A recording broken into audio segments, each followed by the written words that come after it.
when it comes to Africa, I'm sure many people in this audience will have made the same observations. I think we must take responsibility and accept our failures in dealing with these matters. For example, relating to what President Obasanjo has just said, on the case of Boko Haram, or you can use that for many other cases. For me, when I'm watching on television, and I find our leaders who should have been working together all along to address these problems that commonly affect their countries, wait until they are invited to go to Europe to sit there and just,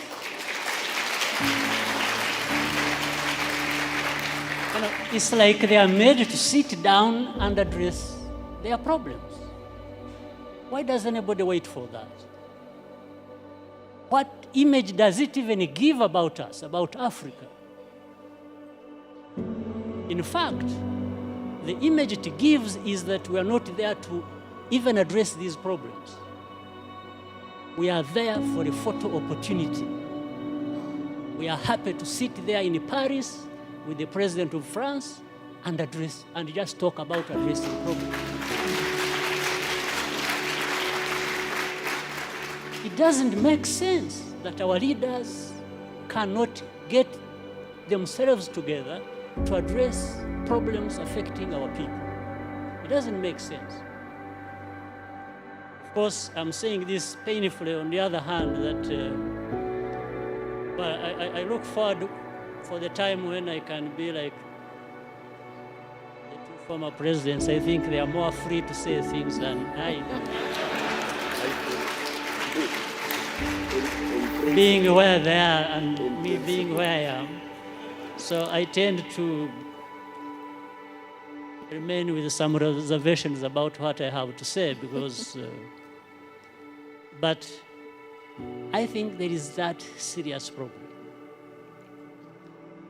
African leaders, we don't need to be invited anywhere to go and address our problems without first inviting ourselves to come together to tell each other the actual truth that we must tell each other about our serious problems. So, I mean, again, look at the problem of South Sudan, indeed. The first problem was about this country and the people there wanting to be independent. They got independence. Now that turned into a problem. How? So you have one war being fought, waged to be independent, then you have to fight another when you have achieved independence. Just fighting among themselves. Why? So some of these underlying root causes should and could have been addressed by the leaders there. Whatever happened, whoever was wrong, that's not the issue.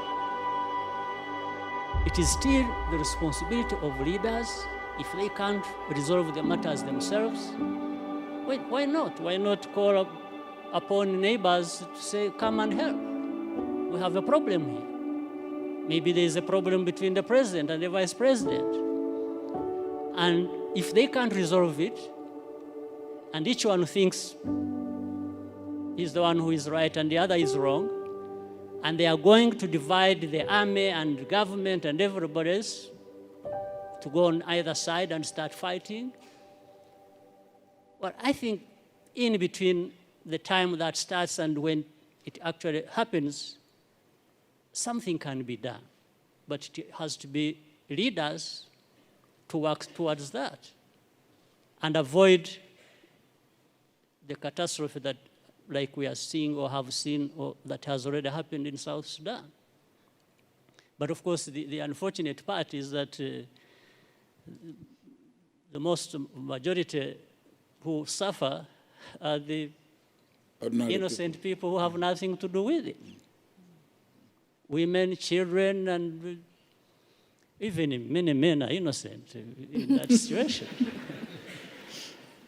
So this is, I'm not giving answers, probably I'm raising more questions than, or adding to others that have been raised. So for the time being, let me stop here. Thank you. If you enjoyed this video, be sure to like it and subscribe to our channel for more content like this. Until next time.